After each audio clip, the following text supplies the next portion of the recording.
time over to you. Hey, yeah, thank you, Paul, and thank you, Alan. Super grateful to be here, grateful to what this crew does for the community. Really happy to get started. You want me to go ahead and share my screen now, Paul? Are we going? Please do. Okay. Yep. All right, let me just pull the chat up in case anything pops up there. Yeah, so I call this the 20-minute rule for support escalations. You'll see that that's a little bit tongue-in-cheek and not entirely accurate, but hopefully it's useful as a kind of starting point to talk about some of this objective criteria that we need for escalations.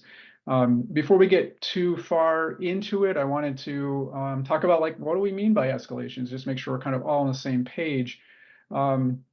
If you've been in the support industry, in the customer success industry, customer service, and almost any industry really, any job has some form of escalations happening.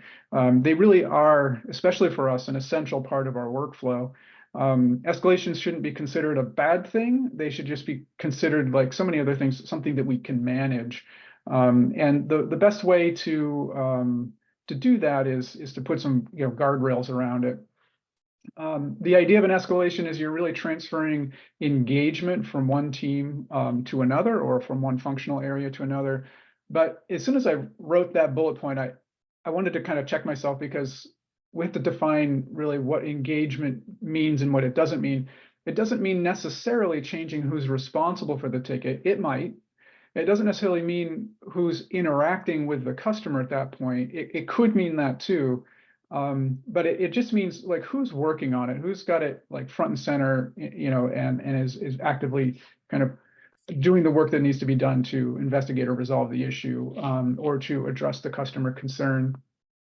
So it's important to make that distinction between ownership, interaction, and engagement. The different types of escalations, I think, are important to understand, again, before we get too far down the road here.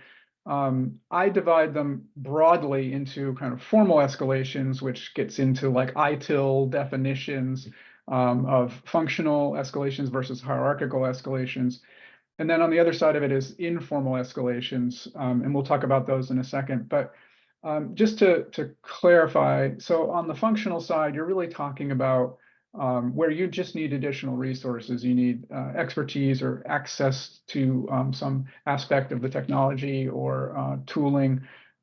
It's an I don't know the answer type of situation, or don't have access to something that is necessary to resolve the issue.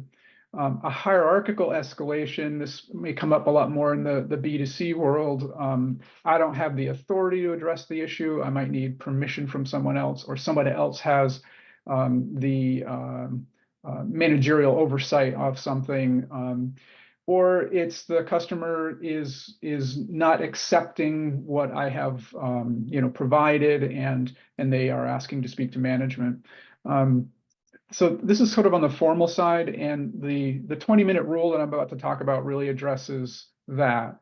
But the informal idea of an escalation, where you're really just sort of asking for help. You're just checking in with a colleague. You're checking with someone that has had experience with this before. Maybe it's just a Slack message. Maybe you're just DMing them on Teams. Maybe you're putting it out to a public channel somewhere.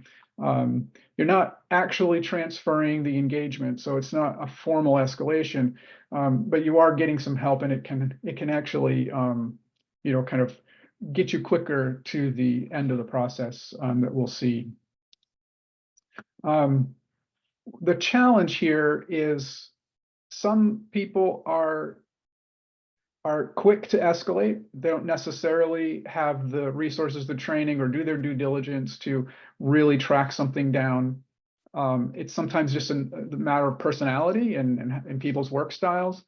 And then so at one end of the spectrum, it goes to the other end of the spectrum, where you have people who are sort of tenacious, and they're bulldogs about what they want to try to accomplish. They have a sense of investment in an issue, and sometimes they'll go longer than they should with an issue before they escalate. This could be true in the B2C world. They might engage in an interaction with a customer that goes on just a little bit too long before they escalate. It might be in a technical sense that they're just doing a little too much research down a blind alley and not really coming up with a clear path towards a resolution. So these are like the two ends of that spectrum that if we can provide some guidance on that, we can promote measurable outcomes. We can start to compare one agent's performance to another agent a little bit better, and ultimately provide a better customer experience, right? We have stickier resolutions, they don't take as long, fewer interactions with the customer, which we know will have an impact on CSAT scores, and ultimately, hopefully reducing the backlog of escalated issues or just issues in general. So these are kind of all the reasons why an objective criteria for escalations might be useful. So the one that I'm talking about for this particular lightning talk is what I call the 20-minute rule for support escalations. And at first glance, this seems very complicated, and it's easier to sort of describe verbally than it is necessarily to describe visually. It really just means you're sort of iterating 3 times at most. The first thing you're going to ask yourself, of course, is, do I have a quick answer to this? And if you do, of course, there's not going to be an escalation. This goes right into suggesting a solution, and you're done here. If you don't have a quick answer, then you're going to do some research on this. This is looking really at a B2B technical support escalation, but it can be applied across a lot of different types of escalations. And you're going to kind of limit yourself to just a 20-minute deep dive into whatever you think this issue is. Maybe you're checking documentation, maybe you're testing this in a lower environment, maybe you're doing some other kind of research. Now, 20 minutes is the rule that works for me and my team and my organization right now. You certainly would put in whatever works for you. 20 minutes in a high volume call center, B2C call center is a lifetime and is going to destroy your metrics. So you got to really think about what works for you and your organization. But conceptually, you set a time limit on that first effort towards resolving the issue. If you find the answer, of course, great, you don't need to escalate. But very often after 20 minutes, you're asking yourself, am I making progress here, or am I really up against a wall? If you really feel like you've made no progress in those 20 minutes, there's just no end in sight, then at that point, you may want to just escalate. Now, here's where the informal escalation comes in. Sometimes at this point, you just check, phone a friend, right? You just check somebody that you think might have some insight. They may be able to move you from no end in sight to making progress. They may be able to give you a kind of a path forward to give it another 20 minutes and research a little bit deeper, a little bit further, if you feel like you're getting closer. That's the key, is if you're making progress, you want that satisfaction, right? That you resolved the issue and you didn't have to escalate. But don't get lost in the weeds, right? Give yourself another 20 minutes, because at this point you're 40 minutes in. You should just do that checkpoint again. If there's no end in sight, maybe check with a colleague, but you're probably looking at an escalation at that point. And that's fine, no harm, no foul. You don't have the resources, you don't have the training, you don't have the experience. None of that's a problem. Like, escalations aren't a problem unless they're left to iterate too many times over this, or if you don't do due diligence. Those were the 2 challenges we talked about on the previous slide. So you're 40 minutes in, you're going to ask yourself, am I making progress? If you're still making progress, give yourself a little more time. Give yourself one more iteration. You're in for 60 minutes.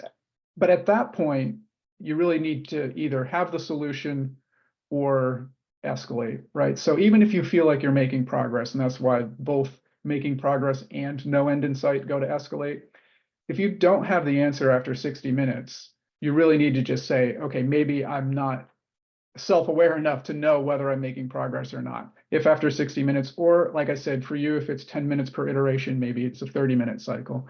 If it's 2 minutes, that's a 6-minute cycle, whatever it works for your organization.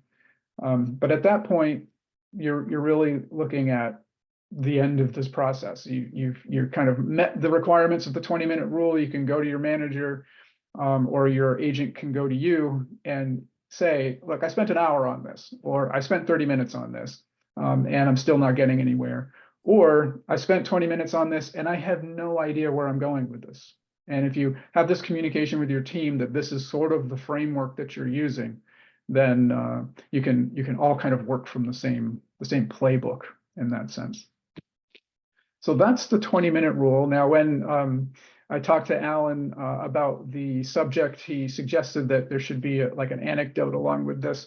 I tried to think of one that would be meaningful. Most of the time when this rule works, it's pretty basic, right? It just, you just research it, you find the solution, and it goes. So I wanted to bring out a case. This goes back probably 10 years, 9 or 10 years. I'm a senior support engineer for a software company that makes customer service software. So we were using the software that we were selling to customers, right? We were supporting our customers with the software that they were supporting their customers with. So it was a B2B2C kind of situation.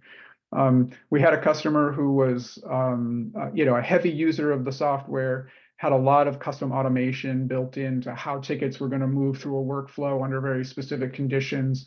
They had routing based on keywords, and this automation would break, and it broke at seemingly random times and just had very odd behavior.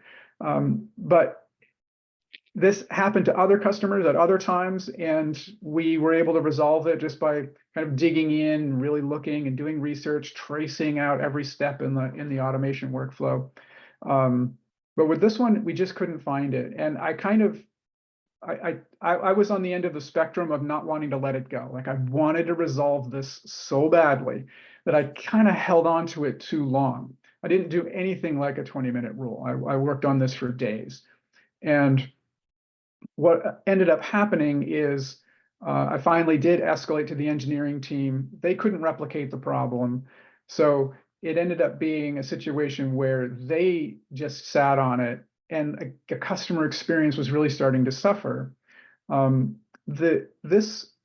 this happened, and it happened even like after it had been first reported, it happened again while we were researching it, it would cost the customer tens of thousands of dollars every time it happened, because they were doing like return shipments on, customers who were, having, returned products. Sorry, the thumbs up, I didn't mean to do that. That was an automated thing there. And so this was a very expensive problem for this customer. I finally did a hierarchical escalation to engineering management and said, I've escalated this functionally, it's not going anywhere. We really need like the gravitas of an engineering VP or a director to weigh in on this. I was brought into an office with the director of engineering. This is somebody who had been doing this type of work for something like 50 years. And he said, we're going to apply some science to this. And we just went through the code line by line. It was so far out of scope for me, I could never have resolved this. So this rule, if it had been in place at the time, would have moved things along so much more quickly. I would have been able to see that I'm kind of at a blind alley. I'm just not going to be able to resolve this. It ended up being a very esoteric section of code in the product. XML was being alphabetized like inappropriately, but only under heavy load situations, which is why the engineering team could never replicate it. Once he applied that, because I sort of forced the issue on the hierarchical escalation side, then we were able to resolve the issue for the customer, and ultimately salvage the customer experience, because they knew it was a tricky, sticky problem for us, and it ended up well. But it could have been so much better if a rule like this had been in place. So that was sort of my anecdote to share, and we can certainly talk more about that in the breakout sessions when we start looking at objective criteria, because I think that is really the moral of the story. It doesn't have to be a 20-minute rule. It might not be time. It might be some other criteria. It just identifies the importance of a playbook, having a really clear instructions in place for your team, and making sure that they make sense for your organization.